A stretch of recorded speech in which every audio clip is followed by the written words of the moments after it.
Bom, dando prosseguimento aqui à nossa disciplina, hoje nós vamos falar sobre energia potencial e conservação da energia, dois conceitos importantíssimos. Mas antes disso, vamos fazer dois exercícios que ficaram da aula anterior para hoje, de quarta-feira para hoje, que são sobre trabalho e energia cinética. Bom, então isso aqui é tudo do capítulo 7 lá do livro. Questão 8. Um bloco de gelo flutuante é colhido por uma correnteza que se aplica ao bloco uma força tal. Boa tarde, Felipe. Fazendo com que o bloco sofra um deslocamento tal aí. Qual é o trabalho realizado pela força sobre o bloco? Bom, se a gente quiser entender essa situação através de um gráfico, a gente pode, mas a gente pode só usar a fórmula também, tá? Então, nesse caso, como a força e o deslocamento foram dados em forma vetorial, que no caso a força foi essa,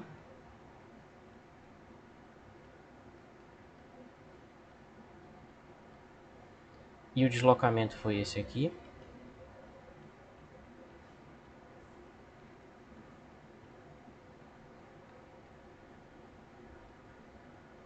Basta a gente usar aquela fórmula da aula anterior de que o trabalho é a força, produto escalar entre a força e o vetor de deslocamento.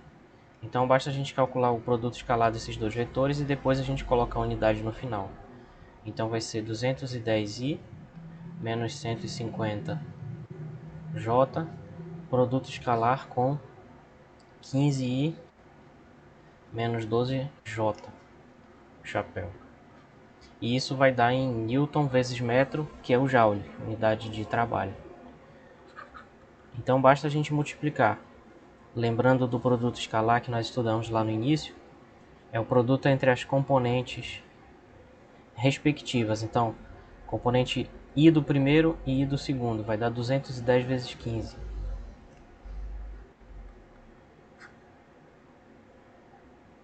Então aqui dá 0, 5, 10, 210, dá 3.150, eu acho. Então vai dar 3.150 somado com o produto desses outros dois aqui, do menos 150 com o menos 12, que também vai dar positivo.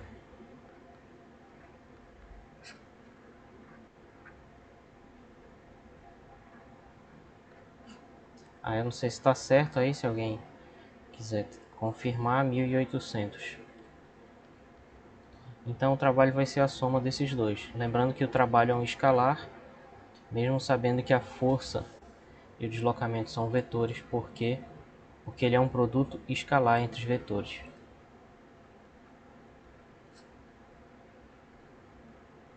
Então dá. Pode falar, alguém ligou o microfone aí? Pode falar. Tem alguma coisa errada? Tá certo, professor. Ah, tá. Obrigado. Então dá 4.950 joules, a menos que tenha algum erro de multiplicação e soma aí que eu tenha cometido. Beleza? Então é assim que a gente calcula o trabalho quando a força e o deslocamento são dadas em forma de vetores. Tá? Bom. Professor, Oi. volta lá de novo aquele slide, só fazer uma Uhum. pergunta. Diga. No caso aí da multiplicação, a gente multiplica, né? Eu pensava que depois de ter multiplicado, no caso, I com I, J com J, tem que multiplicar de novo entre si, mas não, tem que somar, né, no caso. Tem que somar. É assim que funciona esse produto entre vetores aqui, daqui essa bolinha que é o produto escalar, esse aqui. Funciona desse jeito. Sim. Tá bom, entendi. Tá bom. Tá, já sei. Então vamos ver a questão 11. Uma força de 12 newtons, percebe que agora não foi dada a força vetorial, apenas o módulo dela. Então a gente só sabe que o módulo da força é 12 newtons. E com orientação fixa, então a força é constante, ela é um vetor constante, não muda. realiza trabalho sobre uma partícula que sofre um deslocamento D, que é esse aqui. Então é dado o deslocamento também em forma vetorial, que vai ser 2i menos 4j mais 3k, com duas casas decimais de precisão, que eu não quis repetir. Qual vai ser o ângulo entre a força e o deslocamento se a variação da energia cinética é... Aí eu vou fazer a letra B e vocês fazem a letra A e vocês fazem a letra B. Bom,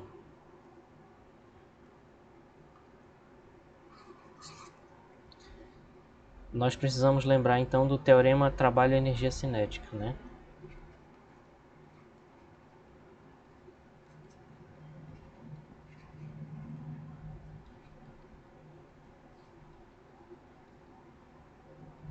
Que diz que a variação da energia cinética é igual ao trabalho, tá?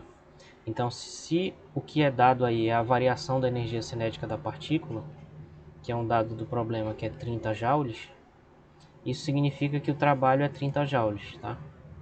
Mas ao mesmo tempo o trabalho ele é força, produto escalar, deslocamento, tá? Então, por um lado, o trabalho é 30 joules, mas por outro lado ele é módulo da força vezes módulo do deslocamento vezes o cosseno de θ. E por que que aqui eu estou usando essa fórmula do produto escalar em vez de fazer como eu fiz ainda agora aqui, que era multiplicando componente a componente? Porque a pergunta da questão é qual é o ângulo entre a força e o deslocamento. E o ângulo entre a força e o deslocamento é esse ângulo θ que aparece nessa fórmula. Então, para que eu possa resolver a questão, é necessário usar essa fórmula onde aparece o cosseno. Então, feito isso, 30 joules vai ser o módulo de F, que é um dado do problema, que é 12 newtons. O módulo da distância a gente não sabe, mas a gente pode calcular. O módulo do deslocamento, melhor dizendo, que vai ser a raiz quadrada de 2 ao quadrado mais 4 ao quadrado mais 3 ao quadrado. Isso aqui é o módulo de um vetor que a gente estudou lá no início da disciplina. Então isso vai dar raiz quadrada de 4 mais 16 mais 9, que vai dar raiz de 29. Certo?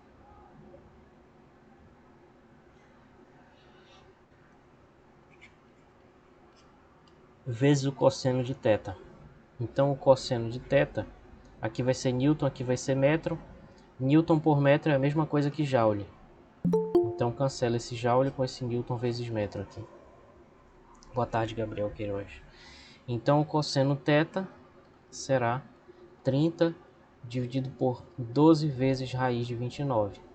Aí a gente tem que descobrir o θ, que vai ser o arco cosseno desse número aí, 30 sobre 12 raiz de 29.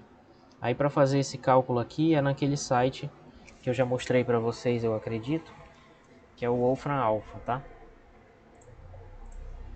Então vocês têm que vir aqui no site do Wolfram Alpha.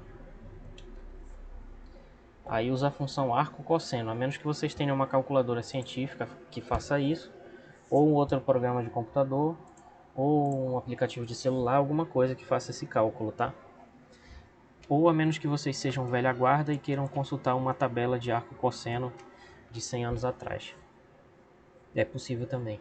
Então a gente bota aqui arco cosseno de 30 dividido por 12.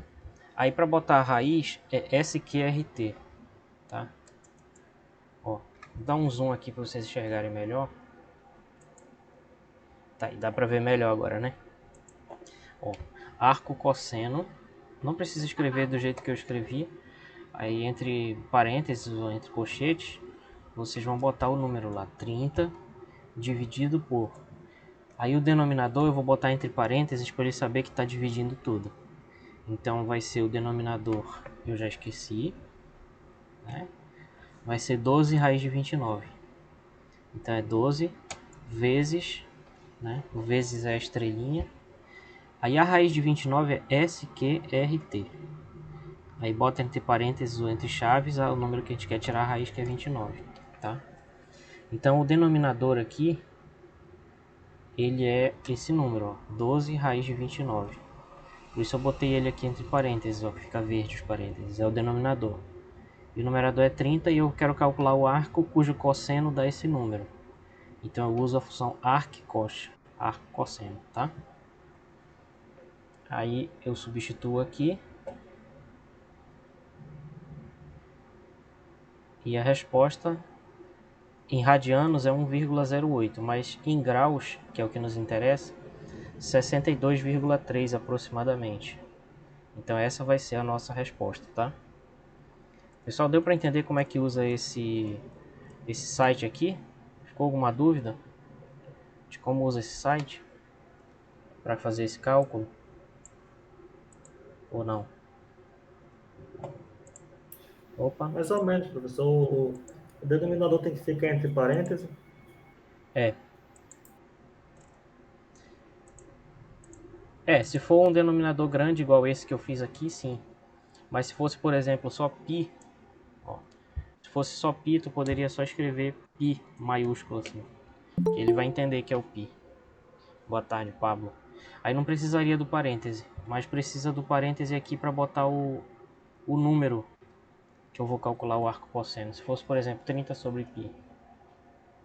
Aí ele vai me dar a resposta tanto em radianos, que é esse primeiro aqui.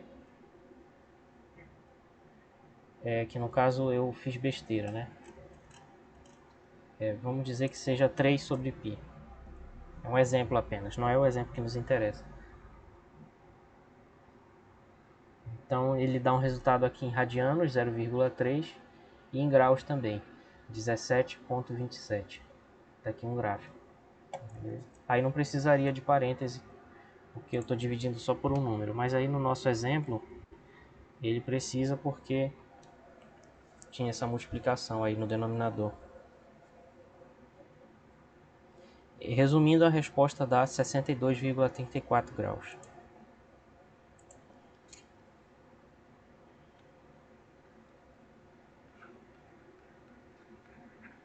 Aproximadamente. Então essa é a resposta, aí a letra B vocês fazem. A única diferença grande que vai ter é o sinal, bem aqui vai ser menos. Então como é que vai ficar isso? Aqui vai ser menos. Tá? É só isso que vai mudar, da letra A para a letra B. Deu para entender, pessoal, esse segundo exemplo, esses dois primeiros aí, esses dois exercícios que a gente fez? Sim, professor. Certo. Tá bom. Então vamos para o conteúdo de hoje. Em primeiro lugar, vamos falar sobre energia potencial. Bom, esse conceito ele é importantíssimo. Ele está presente em todas as interações da natureza, tá? Inclusive ele é uma maneira alternativa. Em vez de usar força, pode-se usar o conceito de energia potencial, tá? Então, esse conceito é usado mais modernamente em vez do conceito de força. Então, em vez do conceito de força, se usa a energia potencial. Por isso, em vez de falar 4 forças fundamentais da natureza, como está escrito aí, a gente poderia falar 4 interações fundamentais. E cada uma vai ter uma energia potencial que caracteriza essa interação. Então, as partículas que compõem a nossa natureza, elas interagem, né? E na nossa linguagem aqui da mecânica, isso significa que elas aplicam forças umas sobre as outras, que podem ser atrativas ou repulsivas. Então, por exemplo, a gravidade é uma força que é sempre atrativa, tá? O eletromagnetismo vai depender do sinal da carga, também vai ter a força magnética, que vai ser um pouco mais complexa.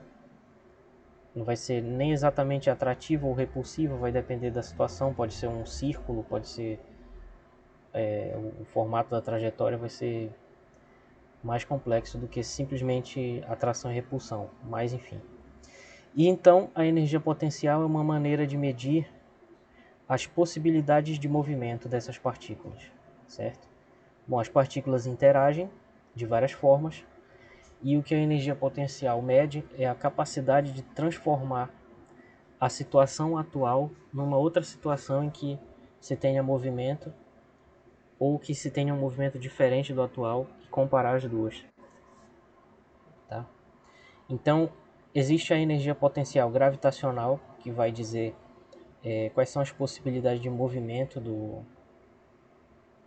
de um sistema de partículas que está interagindo através da gravidade, por exemplo, a Terra e a Lua.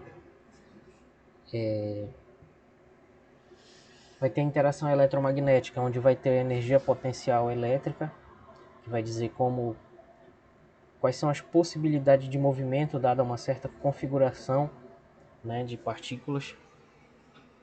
E as outras duas forças nucleares, né, que são mais estudadas lá na física de partículas mesmo. Bom, então basicamente a energia potencial é uma maneira de medir as possibilidades de movimento, ou seja, o movimento que existe potencialmente para ser desenvolvido devido à configuração que está lá. Esse é basicamente a energia potencial e ela também é um número. Bom, então, por exemplo, quando existe interação gravitacional, por exemplo, entre você e a Terra, existe uma energia potencial gravitacional que diz as suas possibilidades de movimento. O que eu quero dizer com isso? Que dependendo da altura que a gente esteja, em relação aqui ao centro da Terra, a gente vai ter um tipo de movimento possível. E dependendo também da condição inicial que a gente esteja, ou seja, da nossa velocidade inicial, né? Então o que a energia potencial vai dizer é o seguinte: bem aqui, esse corpo ele tem a possibilidade de chegar na superfície da Terra com tanta energia, certo? Porque ele está nessa altura aqui. Então quanto mais alto, como diz o ditado, né? Quanto mais alto, maior a queda. Então isso guarda o conceito de energia potencial também, porque quanto maior a altura, maior a energia potencial, que a gente vai representar pela letra U, que vai depender dessa altura, que vai dizer, esse corpo, se ele cair, ele vai chegar lá no solo com tanta energia, com esse número aqui de energia, se ele cair. Agora, se ele cair mais baixo, vai ser uma energia menor, e assim por diante, tá? A gente vai estudar melhor esse conceito de energia potencial gravitacional daqui a pouquinho. Mas só para comentar, existe também a energia potencial elétrica, né? A energia potencial elétrica, que ela informa sobre justamente as possibilidades de movimento quando existem cargas interagindo. Então poderia ser uma carga positiva e outra negativa, mais uma carga positiva aqui, um corpo neutro. Então, quando a gente tiver uma configuração como essa, vai existir uma energia potencial desse sistema, potencial elétrica, que vai dizer como esse sistema pode se comportar, certo?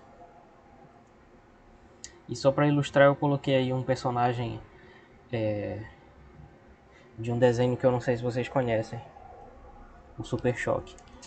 Mas faz pouco tempo que passava na TV, tem uns 10 anos só.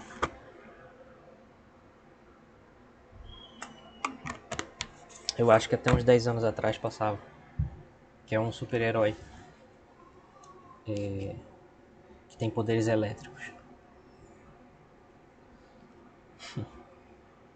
Bom, então, quando nós estudamos a conservação da energia, quando nós estudarmos daqui a pouco, nós vamos ver que a variação de energia é muito mais importante do que o valor da energia potencial num certo ponto, certo? E isso tem a ver com uma propriedade da energia potencial, que é o seguinte: a energia potencial está sempre definida a menos de uma constante.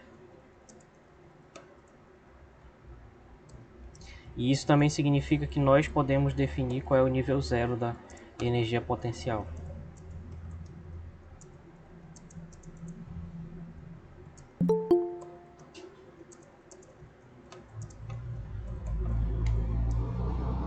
Boa tarde, Paulo Sérgio.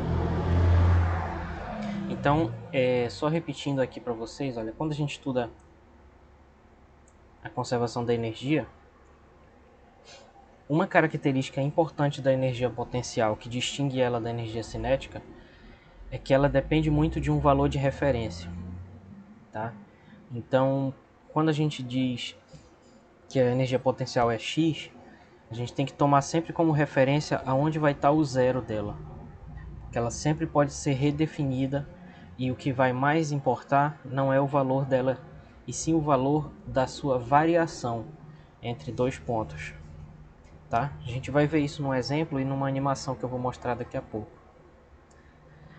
Mas primeiro vejamos algumas expressões então de energia potencial, para a gente não falar sobre o vazio, né? Para a gente ter um certo conteúdo.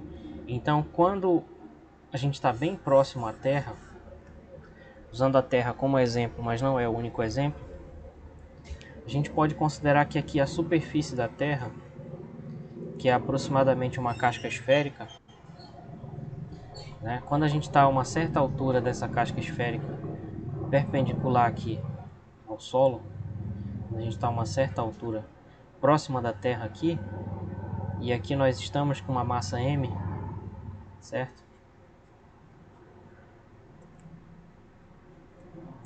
Deixa só eu desenhar aqui.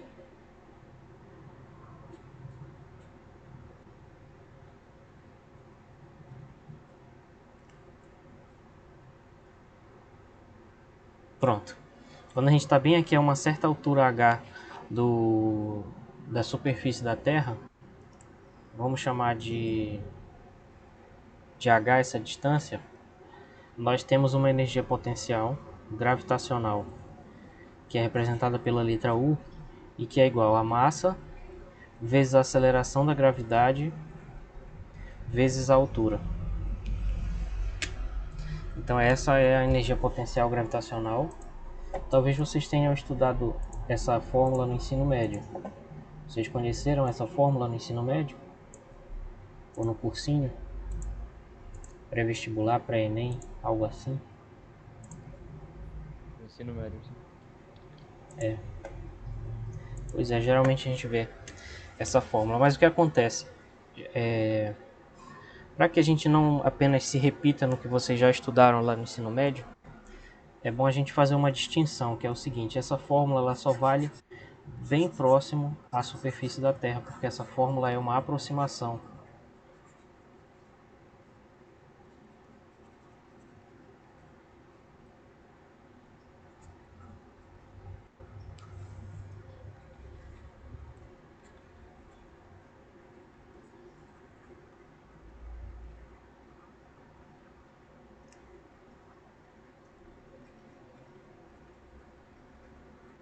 Então, quando é que a gente vai usar essa fórmula? Quando tiver uma situação que não for astronômica, que não for um satélite, que não for uma interação entre dois planetas. Quando for uma situação mais simples, do tipo uma pessoa joga uma bola, não sei o que, entendeu? Uma bala de canhão é atirada num ângulo não sei quanto, esse tipo de problema.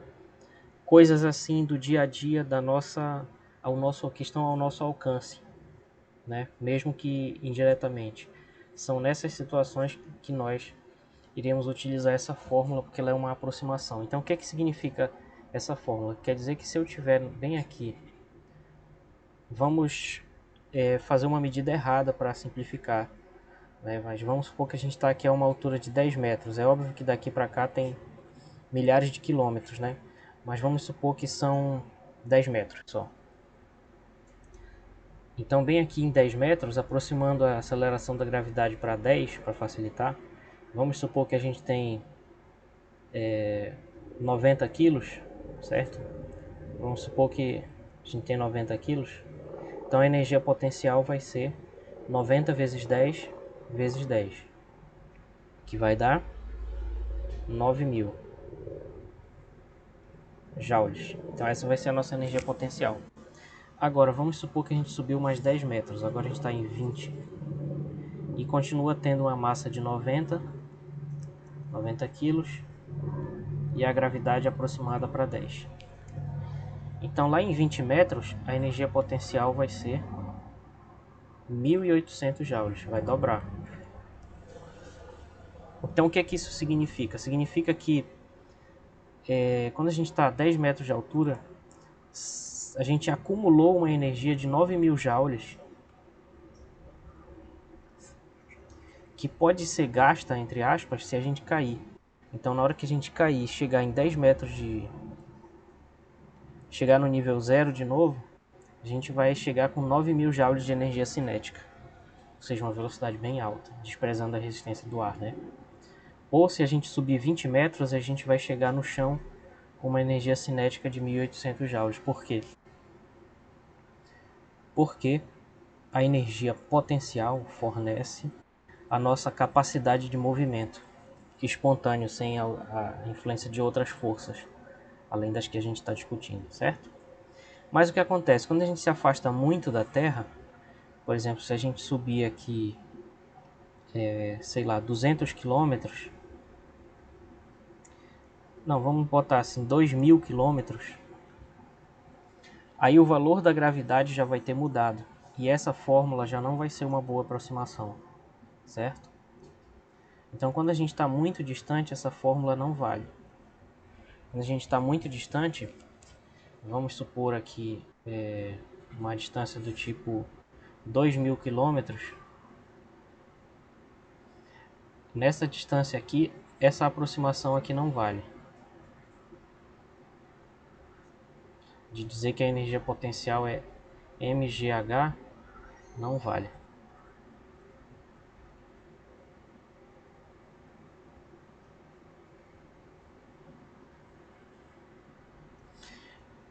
Em grandes distâncias. Então, em grandes distâncias, a fórmula que vai ser válida vai ser essa aqui. U em função da altura em relação ao centro da Terra agora. Então, vamos chamar de R, que é a distância ao centro da Terra. Vai ser menos G vezes M sobre R. Onde G... deixa eu só ver qual é o valor dessa constante. Seis vírgula 673. Professor, Oi? essa aceleração da gravidade ela vai estar por metro segundo ao quadrado? O Gzinho aqui? É? É. Exatamente. Eu esqueci de botar a unidade aí. Fiz o cálculo com pressa. Obrigado pela correção. Agora, esse G maiúsculo aqui não é a aceleração da gravidade, é a constante gravitacional newtoniana, que vale 6,673 vezes 10 a menos 11 Newton vezes metro quadrado por quilograma quadrado. Essa constante é chamada constante da gravitacional universal.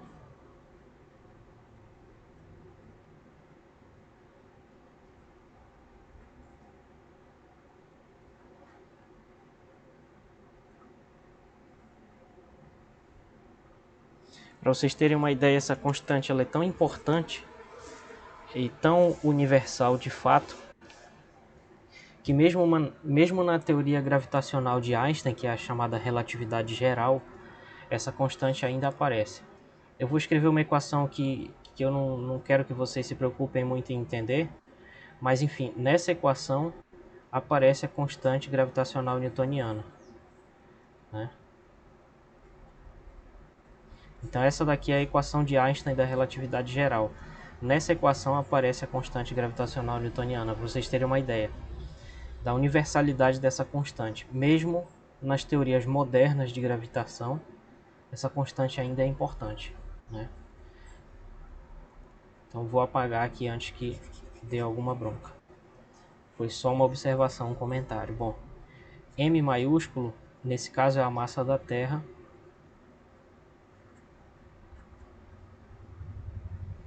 E M minúsculo é a massa da partícula que a gente está analisando aí.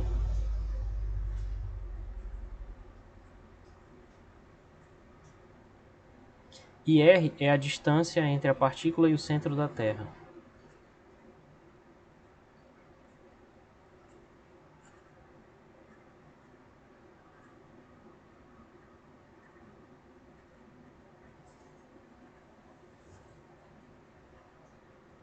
Certo? Então essa é uma fórmula mais precisa para grandes distâncias ao centro da Terra. tá?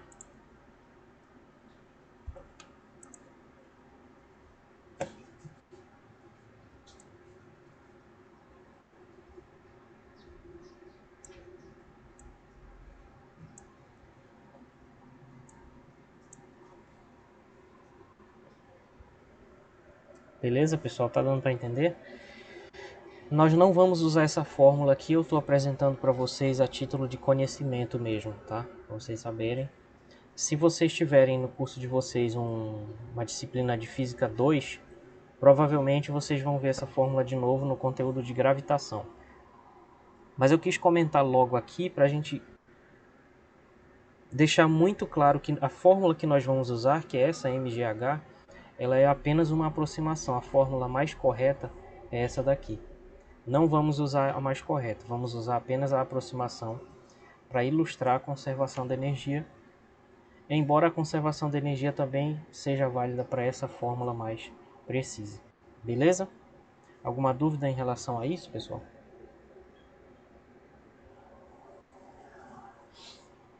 Não? Não? Ok. Então vamos ver a relação entre força e energia potencial em uma dimensão. Bom, existem vários tipos de energia potencial porque existem vários tipos de interação, né?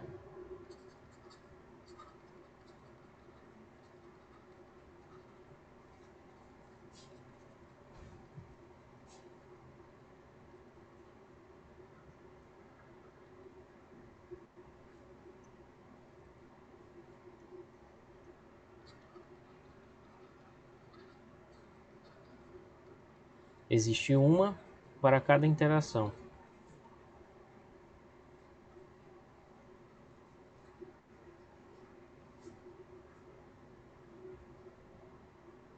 Certo? Só que em todos esses casos,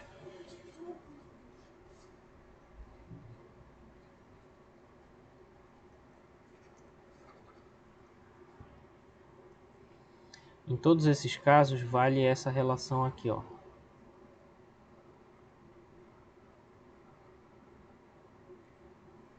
Que a força ela é menos a derivada da energia potencial em relação à posição. Eu não tenho como justificar essa fórmula agora para vocês,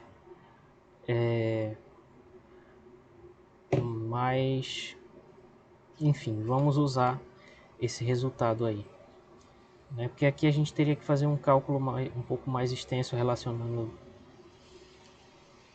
energia e força e tal, mas vamos usar essa fórmula, tá? E a sua inversa também é válida, ou seja, se a gente passa o dx multiplicando, né? Então é o seguinte, se a gente passa o dx multiplicando, fica menos du, menos du igual a f dx, aí a gente passa esse menos para lá, então du é menos f dx, supondo uma força que só dependa da posição, né? Se a gente integrar, isso vai dar o potencial num certo ponto x, então isso tem que ser a integral do du, indo de um ponto inicial x0 até um ponto final. Então isso é menos a integral de um ponto inicial a um ponto final. Aí como o x agora está no limite da integração, a gente tem que substituir dentro da integral o x por uma variável de integração que eu vou chamar de x barra. Tá? Então, resumindo, a energia potencial ela é essa integral aí.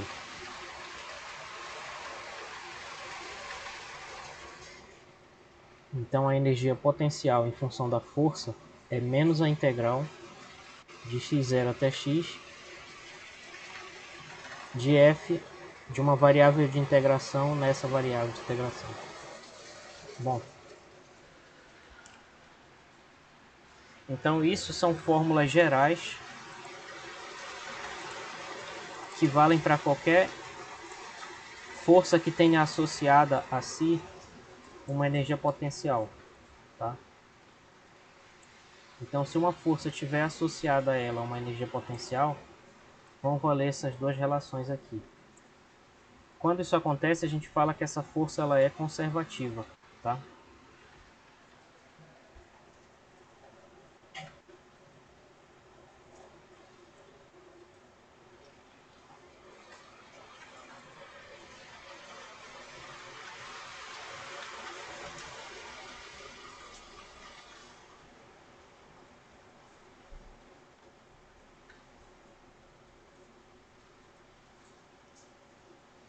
São as forças conservativas. Beleza, pessoal? Então, quando eu disse para vocês que a energia potencial ela está sempre definida a menos de uma constante, é porque justamente devido a esse cálculo que está feito aqui do lado, surge essa constante x0, né? Que é totalmente arbitrária. Então, a gente sempre pode definir aonde está o nível zero da energia potencial. E isso é uma característica interessante desse conceito. Então, nessas duas definições de energia potencial que eu dei aqui, está implícito um nível zero. Nessa daqui, o nível zero é quando a altura é igual a zero, certo? E nessa outra aqui, o nível zero é o infinito. Curiosamente, a energia vai sendo lá no infinito, certo? Uma diferença. Enquanto que nessa fórmula que nós vamos usar, o nível zero é quando a altura é igual a zero. E somos nós que vamos dizer onde é essa tal altura igual a zero, dependendo de cada problema, tá? Eu não sei se vocês já estudaram, vocês estavam fazendo uma disciplina de cálculo paralelo à minha disciplina, ou não?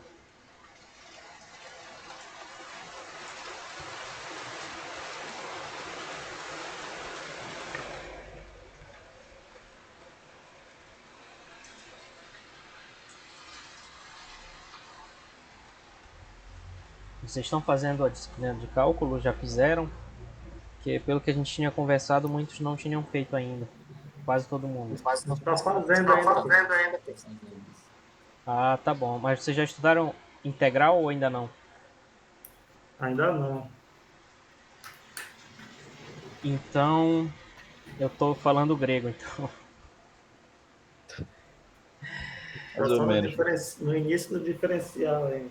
Ah, tá. Então fica como curiosidade para vocês verem depois, se vocês quiserem essa parte aqui. Não tem como eu cobrar isso de vocês. Mas então, só como curiosidade para vocês verem depois.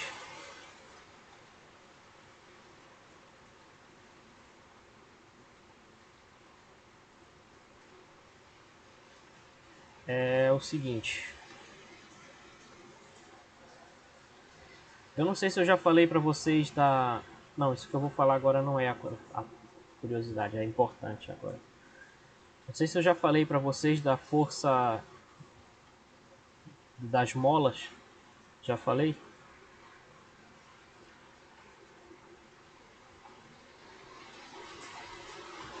Acho que não, né? Eu acho que ainda não, professor. Então vamos imaginar essa situação aqui. A gente tem uma mola presa na parede de um lado e presa numa massa aqui de outro lado. E bem aqui nessa superfície não tem atrito.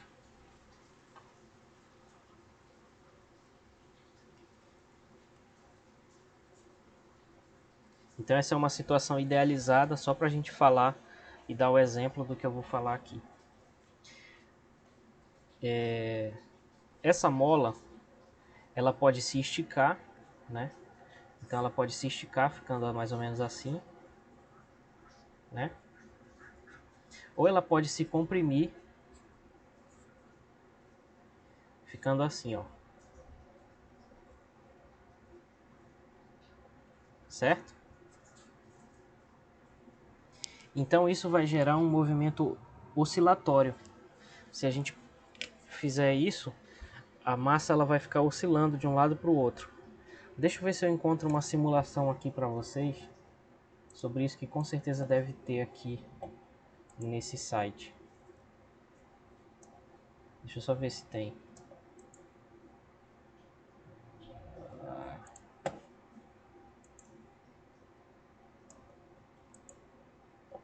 Certo.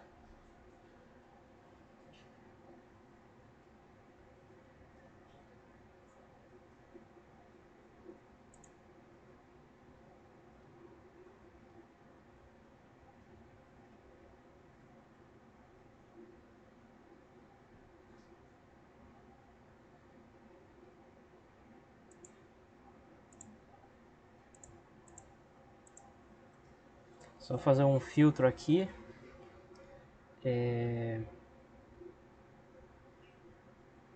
Enfim, tem muita simulação bacana aqui. Mas o que eu queria achar era justamente isso aqui, massas e molas. Lei de Hooke está aqui. Bom, então uma coisa importante da gente discutir é a chamada lei de Hooke, tá? Que está aqui justamente o que eu falei, ó. Tem a mola. Então eu posso esticar ela ou posso comprimir, né? Então se eu comprimir,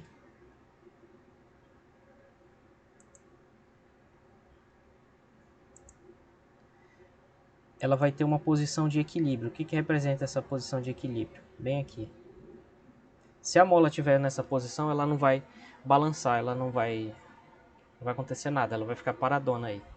Agora, se eu comprimo a mola para a esquerda, isso vai fazer com que se acumule nela uma energia potencial também, que é devido justamente à elasticidade da mola, ou seja, o fato da mola ser elástica, dela poder esticar e se comprimir. Então, pelo fato dessa energia ter a ver com a elasticidade da mola, essa energia é chamada de energia potencial elástica, certo? Então a gente pode esticar ela até um máximo aqui e pode comprimir até um máximo. Esse tanto que ela comprime em relação à posição de equilíbrio, veja só, essa linha tracejada verde é a posição de equilíbrio, vocês podem ver aí. Não sei se eu consigo dar um zoom. Não consigo. Então a deformação é o tanto que eu comprimo para a esquerda ou que eu estico para a direita em relação à posição de equilíbrio.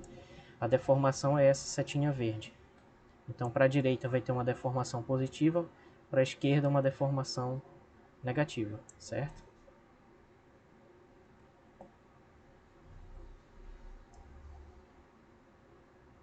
E aí o que acontece? O tanto que uma mola consegue esticar ou comprimir é dado por uma coisa chamada constante elástica. Então eu posso aumentar essa constante elástica, que vai fazer com que eu não consiga nem comprimir nem esticar muito essa mola. Ela tem uma alta constante elástica. Ou eu posso diminuir essa constante, fazendo com que eu possa esticar muito a mola ou comprimir muito a mola. Não sei se está dando para entender. Certo? Bom, então o que acontece? Eu posso botar não era isso que eu queria. Mas tudo bem. Então vamos voltar aqui para o nosso slide só para a gente falar uma coisa. Então essa mola ela é caracterizada por uma constante.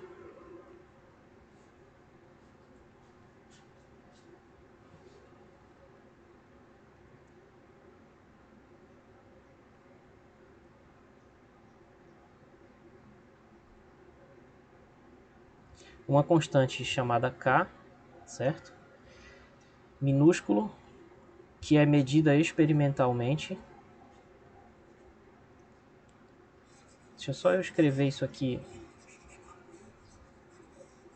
Se eu digitar, eu acho que vai ficar melhor de ler depois. Então deixa só eu digitar isso para ficar direitinho aqui para vocês depois. Tá, então a mola, cada mola, melhor dizendo, é caracterizada por uma constante K, tá? Uma constante K, a constante da mola, lógico, né?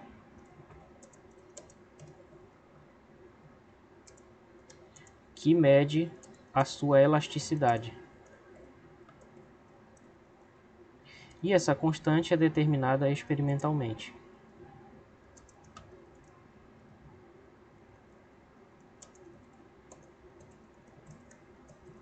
Certo? Ela é determinada experimentalmente. E o Word acha, o PowerPoint acha que essa palavra não existe. Experimental, realmente não existe. Agora existe, experimentalmente. Certo? Então essa constante ela é determinada experimentalmente, tá? E qual é a unidade dela? A unidade vai ser Newton por metro.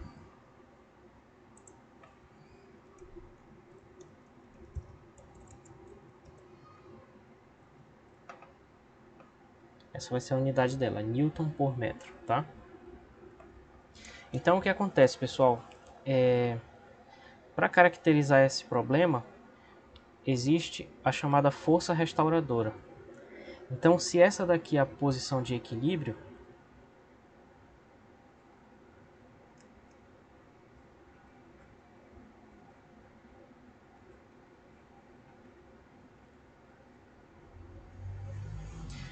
vamos supor que essa posição de equilíbrio agora está bem aqui. Vamos dizer que ela mede x igual a zero, tá? Então esse aqui é o x igual a zero. Então quando a mola estiver bem aqui, ela vai estar deformada positivamente. Então vai existir uma força bem aqui que vai puxar esse bloco para a esquerda, que é a chamada força elástica. E quando a mola estiver muito comprimida, aqui longe da posição de equilíbrio, essa força vai tender a empurrar o bloco de volta para a posição de equilíbrio. Vocês estão conseguindo entender? Eu não sei se eu estou conseguindo ser claro, tá? Então vocês me ajudem aí a explicar melhor. Bom, existe uma posição de equilíbrio x igual a zero. Se a mola estiver esticada, a força elástica, que é a força que a mola aplica no bloquinho, ela vai puxar o bloco para a posição de equilíbrio sempre. Então ela sempre vai puxar o bloco para a esquerda se ele estiver na direita e vai puxar para a direita se o bloco estiver mais à esquerda. Então por esse motivo essa força ela vai ser... eu já vou escrever, mas primeiro tem que perceber o seguinte, ó. Se a partícula estiver só um pouquinho distante da posição de equilíbrio, né, vamos supor que bem aqui tem o tal do bloco. Então se eu esticar, ele vai ficar fazendo isso aqui, né? Com a tendência de com o tempo ele ir parando e ficar na posição de equilíbrio, né? A gente sabe que é assim. Então se eu estico muito aqui, a força vai aumentando. Não sei se vocês concordam. Se eu estico só um pouquinho a mola, vai ser uma força pequena que eu vou ter que fazer, se eu comprimo. Agora, se eu comprimo muito a mola, vai aumentando a força que eu tenho que fazer para empurrar essa mola para lá. E se eu empurro ainda mais até o máximo, eu vou ter que fazer uma força máxima. E quando ela estiver na posição de equilíbrio, eu não tenho que fazer força nenhuma, porque ela já está lá parada naturalmente. Tá? Então a mesma coisa se eu esticar. Se eu esticar, vai ter uma deformação pequena para uma força pequena. Aí eu estico mais ainda, então a mola vai ter uma deformação grande e eu vou ter que fazer uma força grande. E assim por diante, até que para fazer uma deformação máxima, eu vou ter que fazer a maior força possível para fazer isso acontecer. Então isso significa que essa força para esticar ou comprimir a mola, que é chamada de força elástica, né, ela deve ser proporcional à posição. Mas ao mesmo tempo ela tem que ter o sentido, a posição não, a deformação da mola, né? Mas ao mesmo tempo ela tem que ser negativa, porque aqui quando a deformação é positiva, a força está para a esquerda, e aqui quando a deformação é negativa, a força está para a direita. Então elas têm sempre o sentido inverso um do outro. E a constante de proporcionalidade é justamente a constante da mola, certo? Então a força que aparece aí na mola é chamada de força elástica, tá? Então esse F é a força elástica.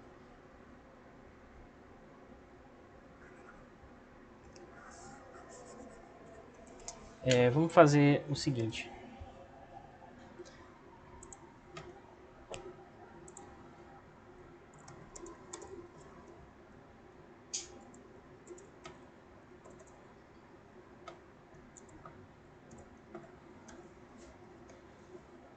Essa força é a força restauradora, tá?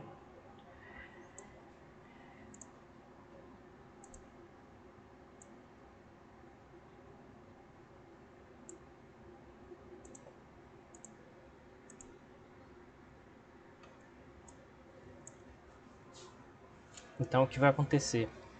Essa distância aqui entre a posição de equilíbrio x igual a zero e a posição atual da mola aqui, essa distância é chamada de deformação, x. a força vai aparecer empurrando, puxando a mola de volta para a posição dela. Então essa vai ser a força restauradora, tá? Então o que a lei de Hooke afirma é que F é igual a menos Kx, onde F é a força elástica, que no caso mais geral é uma força restauradora,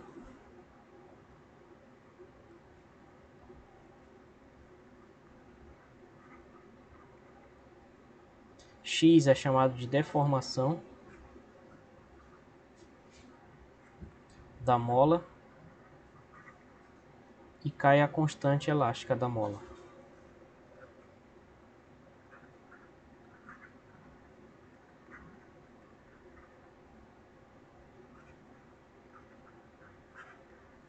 E o nome dessa expressão aí é lei de Hooke, certo? Deu para entender, pessoal, mais ou menos como funciona a lei de Hooke aí? Alguma dúvida por enquanto?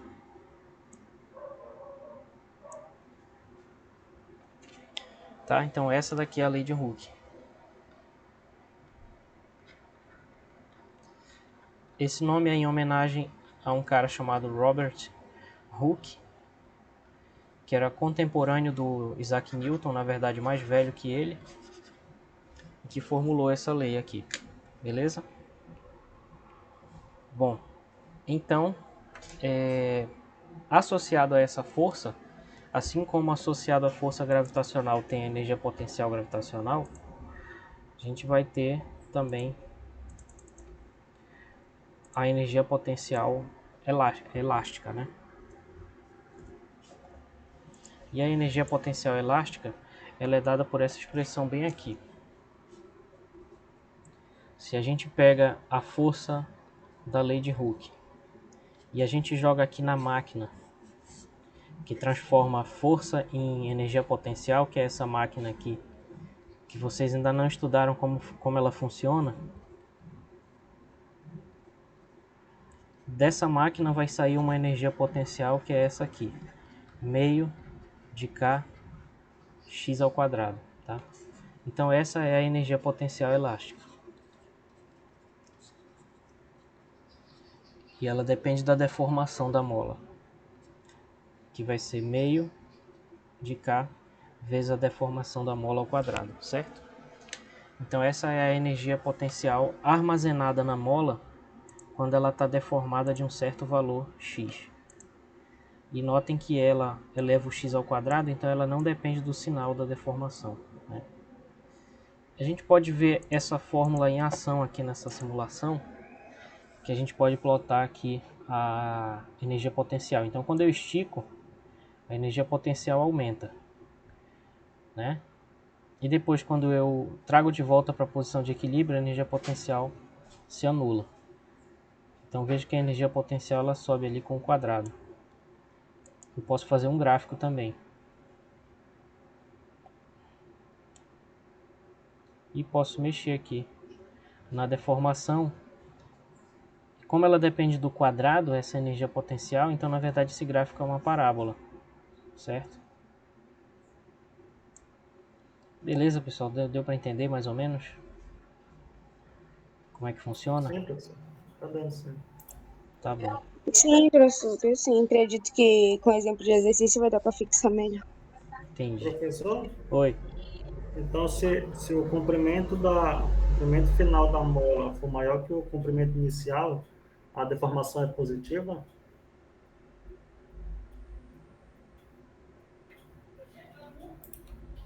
Não, não, eu não sei se eu entendi muito bem a tua pergunta. Tipo, o comprimento inicial é ela na posição de equilíbrio?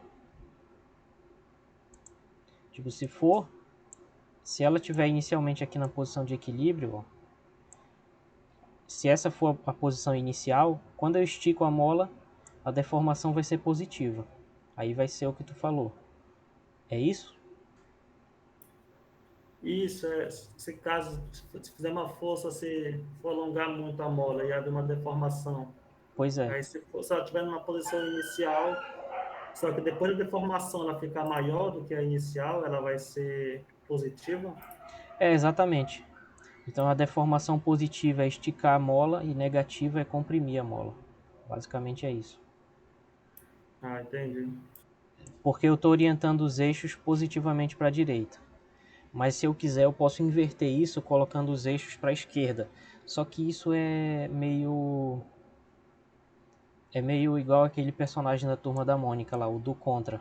Geralmente a gente não faz isso. Geralmente o positivo é para a direita. Então vai se encaixar no que tu falou. Geralmente é assim. Beleza? Então vamos ver dois exemplos aqui. Olha só, um exemplo realmente... Esse exemplo aqui é igual o... Não sei se vocês assistiram Chaves, mas... Lembra lá do desenho do Chaves que era o xadrez para principiantes? Pois é. Esse exemplo aqui é o xadrez para principiantes. Então a gente sempre começa com o mais fácil, né? Claro. Depois a gente vai elaborando. Mas olha só, qual é a constante elástica K de uma mola que armazena 25 joules de energia potencial, então eu já sei que isso é o U, ao ser comprimida 7,5 centímetros. Então essa é a deformação, 7,5 centímetros. Uma questão clara, né? No que ela quer. É dada a energia, é dada a deformação, calcule a constante. Como é que a gente faz isso? A gente faz isso usando a energia potencial elástica, que é essa aqui, meio de kx ao quadrado. Então é uma questão de substituir tudo e encontrar o resultado. Mas aí a gente só precisa perceber que esse x ele precisa ser convertido para o SI. Então ele vai ficar 0,075 metros. Tá? Ou poderia ser 7,5 vezes 10 a menos 2 também, metros. Talvez seja melhor fazer assim, né? 7,5 vezes 10 a menos 2 metros. Bom, então a energia potencial vai ser 25 joules. O meio é da fórmula. O K é o X da questão, que a gente não sabe. E o X é a deformação da mola, é 7,5 vezes 10 a menos 2. Só que esse X ele tem um quadrado que vem da fórmula aqui. Tá? Então a gente repete. Então passando esse 2 para o lado de lá, fica 50 igual a constante da mola vezes 7,5 ao quadrado. Vamos lá.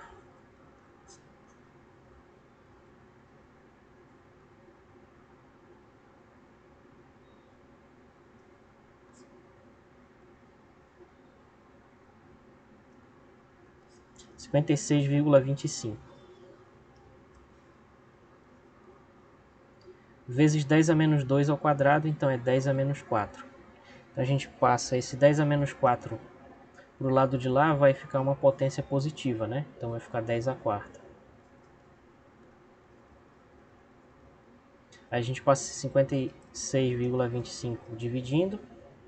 Então a constante vai ser isso aqui, 50 sobre 56,25 vezes 10 a quarta. E aí a gente calcula isso na calculadora mágica, aqui.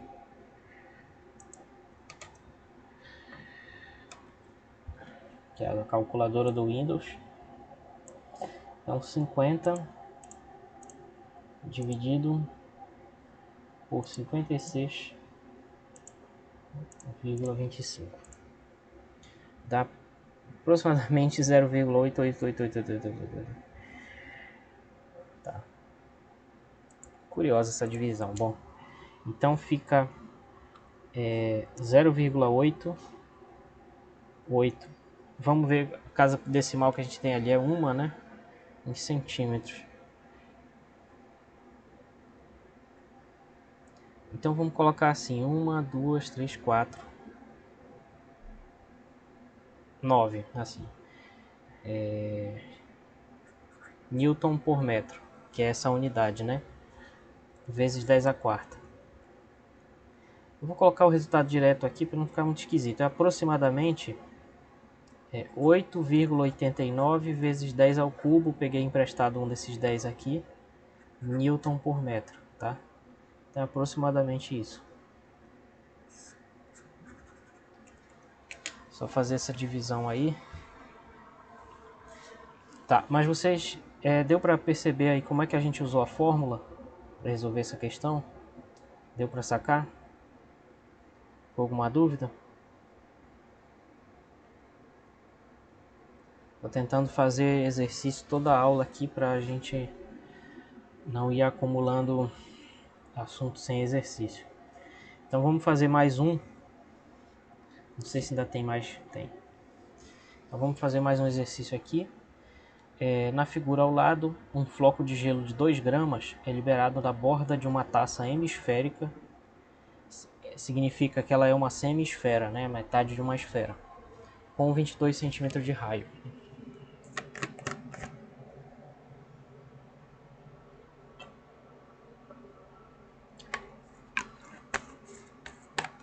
Não há atrito, na verdade há, né? Mas a gente está desprezando o atrito no contato do floco com a taça.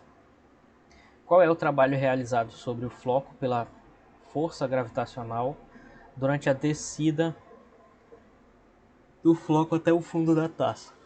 Então essa questão aqui ela vai misturar tudo que a gente viu nessa aula, na aula anterior. Vamos simplificar essa situação.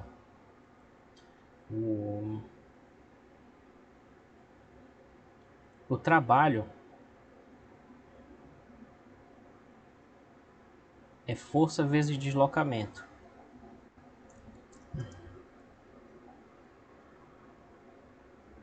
Mas será que existe um caminho fácil de calcular esse trabalho para ela ir da borda até o fundo da taça? O que vocês acham?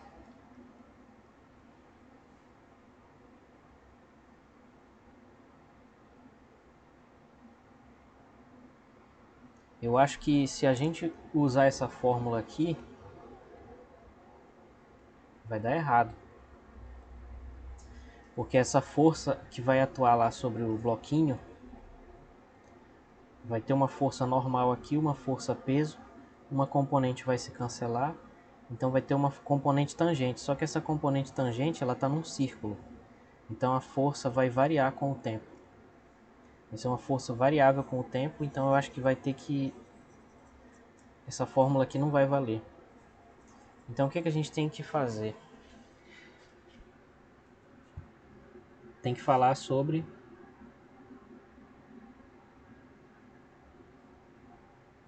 o que eu ainda não falei. Então, para resolver essa questão, a gente tem que usar uma coisa que eu ainda não falei, que é o seguinte: o trabalho ele é igual a menos a variação da energia potencial, tá?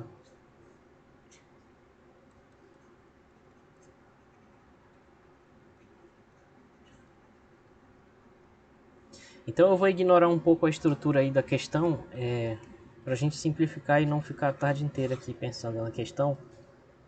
E vamos fazer o seguinte, ó. Quando o bloquinho ele sai lá do início, vamos dizer que ele tem uma massinha M, e ele chega aqui no centro, então o que vai importar na verdade?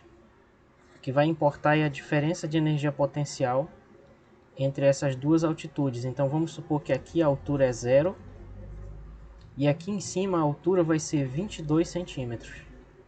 Por quê? Porque esse é o raio da taça. Então se esse é o raio, ele é uma distância tanto aqui como aqui.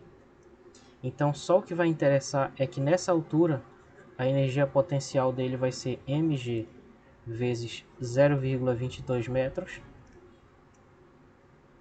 E que nessa altura aqui a energia potencial vai ser mg vezes 0. Tá? Então juntando essas duas ideias aqui, a variação de energia potencial vai ser a final menos a inicial. Então a final vai ser 0, a inicial vai ser mg 0,22. Então a variação de energia potencial é menos a massa vezes a gravidade vezes 0,22.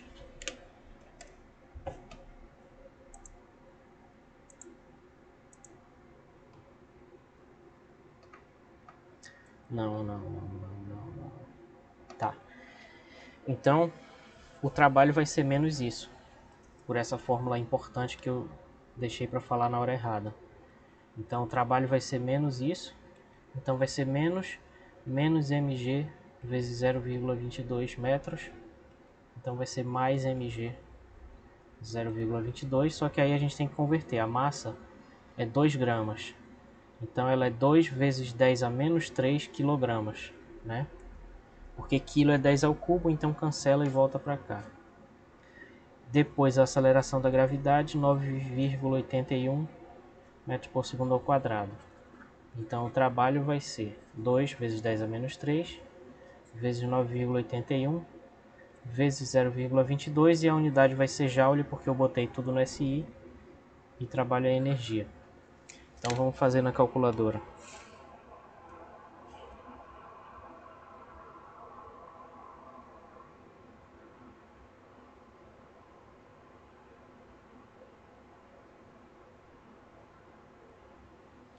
Aproximadamente 4,32.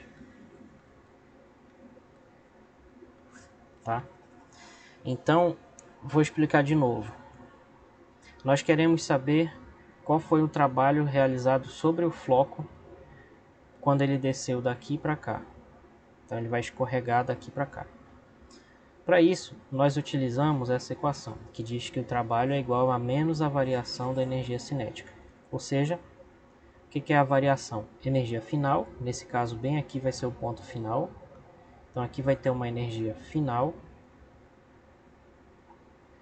E lá em cima vai ter uma energia inicial. Ok, então a energia final vai ser massa vezes gravidade vezes a altura inicial, que é zero. Né? Então essa energia vai dar zero. A energia potencial inicial vai estar lá na altura inicial, que é 22 centímetros, que é a mesma coisa que 0,22 metros. Né? Então a energia potencial inicial vai ser massa vezes gravidade vezes 0,22 metros, que eu não botei. Então, subtraindo final menos inicial, fica zero, menos isso aqui, que dá essa grandeza, menos mg 0,22. Portanto, pela fórmula do início da questão, trabalho é menos a variação da energia potencial, então a gente usa isso. Acabamos de calcular a variação da energia potencial, deu isso. Com mais ou menos da fórmula, fica positivo. Aí a gente apenas substituiu a massa que foi dada no problema, que é essa, e a aceleração da gravidade, que a gente já decorou de tanto que viu. Então, substituindo os dois, o trabalho dá aproximadamente 4,32 joules. Certo, pessoal? Deu para entender esse exercício aí, essa letra A?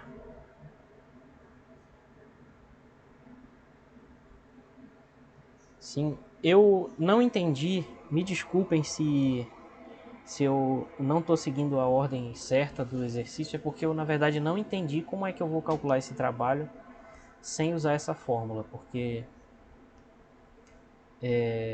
teria que usar uma fórmula integral que eu estou evitando mostrar para vocês, que seria essa aqui, integral de f escalar dl, que eu acho que seria complicado demais ter que usar isso para resolver essa letra A.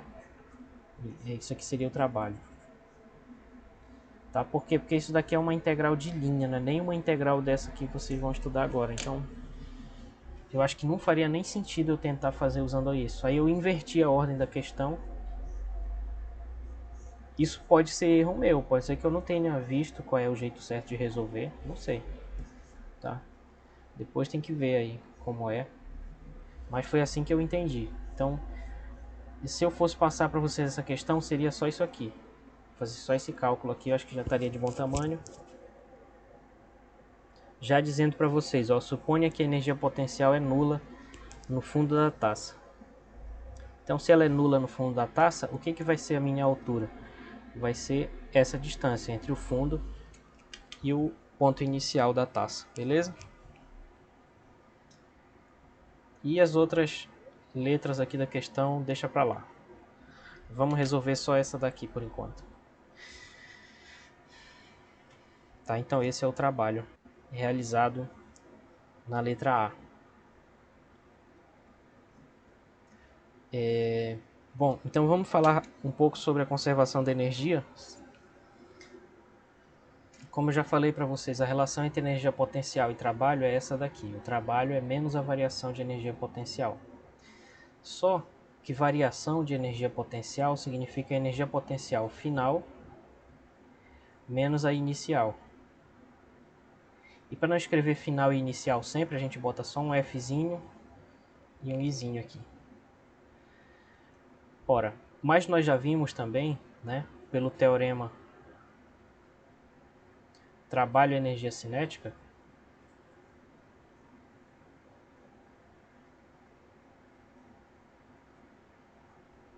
nós vimos que trabalho é variação da energia cinética, que é a energia cinética final menos energia cinética inicial. Então nós podemos reunir esses dois resultados aqui, este, e igualar. Então a variação de energia cinética é igual a menos a variação de energia potencial. Passando esse aqui para o primeiro membro, então a variação de energia cinética mais a variação de energia potencial é zero. Então isso significa que a variação de energia cinética mais potencial é zero. Tá? Só que essa grandeza K mais U, ela é uma grandeza que nós chamamos de EM, que é a energia mecânica.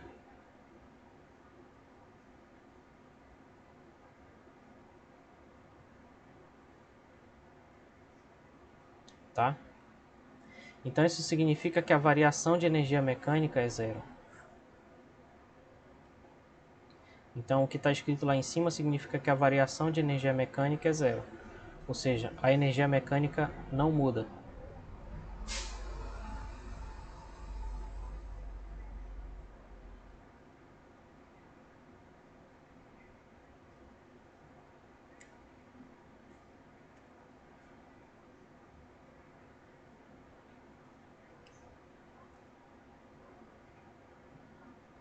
Certo, pessoal?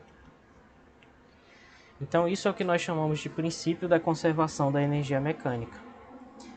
Num sistema isolado, ou seja, sem a ação de forças externas, no qual apenas forças conservativas causam variações de energia, a energia cinética e a energia potencial podem variar, mas a soma das duas, que é chamada de energia mecânica do sistema, bem aqui, energia mecânica, não pode variar. Então, resumindo, a energia mecânica é conservada. Por isso, conservação da energia mecânica. Tá? Então, isso também significa que a energia cinética inicial mais a energia potencial inicial é igual à energia cinética final mais a energia potencial final. Por quê? Porque isso aqui é a energia mecânica final e essa daqui é a energia mecânica inicial. Certo? Então isso é o que a gente chama de princípio da conservação da energia mecânica. Vamos só ver um exemplo aqui do skate, ó. É muito legal esse exemplo aqui. Ó, se a gente solta aqui a nossa estagiária da simulação, que está inclusive usando uma camisa aí desse site, né, do PET, não sei como é que falaria isso em inglês. Lá em cima, no topo, se vocês olharem aí do lado esquerdo, tem um gráfico e tem uma barra azul. A barra azul representa a energia potencial dela. Então, nesse ponto, a energia total dela é uma energia potencial. Deixa só eu deixar mais lento aqui, senão vai acontecer tudo muito rápido. Quando eu soltar ela, a energia potencial vai diminuir e a cinética vai aumentar. E depois, quando ela subir de novo, a energia cinética vai diminuir e a potencial vai aumentar. E se não houvesse atrito, isso ia acontecer infinitamente, de maneira que essa barra verde abacate aqui do lado, sei lá que verde é esse, tá? Da energia total, nunca muda. Então isso daí é um exemplo de manifestação da conservação da energia. Quando ela está lá embaixo, deixa eu segurar ela bem aqui embaixo. Quando ela está aqui embaixo, a energia potencial é zero, né? Porque ela está na altura mínima aqui, mas a energia cinética vai ser máxima. Vamos começar de novo.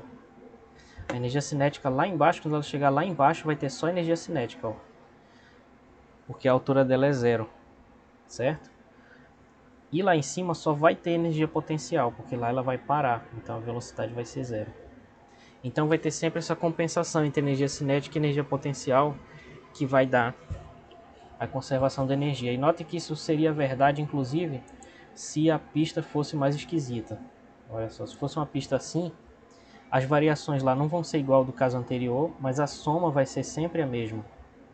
Vai ser sempre igual à energia mecânica total. Beleza, pessoal? E se a gente colocar um caso igual esse aqui, dá pra gente ver o seguinte. Lá no início a energia potencial é máxima, e conforme ela vai caindo, aqui, deslizando, a energia potencial vai diminuindo, a cinética aumenta, até que no final ela sai com uma energia cinética constante pela lei da inércia e vai embora, né, ganhar o mundo aí com velocidade constante. Beleza, pessoal? Deu para entender mais ou menos como funciona a conservação da energia? Eu achei muito legal essa simulação aqui. Caraca. Ai, ai. E esse aqui eu não sei muito bem o que fazer. Enfim, tem várias simulações aí, muito interessante. Quem tiver curiosidade, eu deixo o link lá no vídeo. E aí vocês podem dar uma olhada depois. Beleza? Então na próxima aula a gente faz esses dois exercícios aqui, porque o nosso tempo já estourou.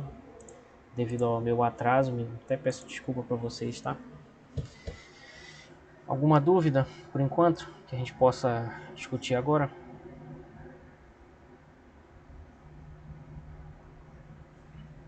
Não? Por enquanto nenhum, professor. Por enquanto não, professor. Tá, eu vou deixar o link lá embaixo do vídeo, já tô me sentindo youtuber agora. E aí vocês podem ver lá.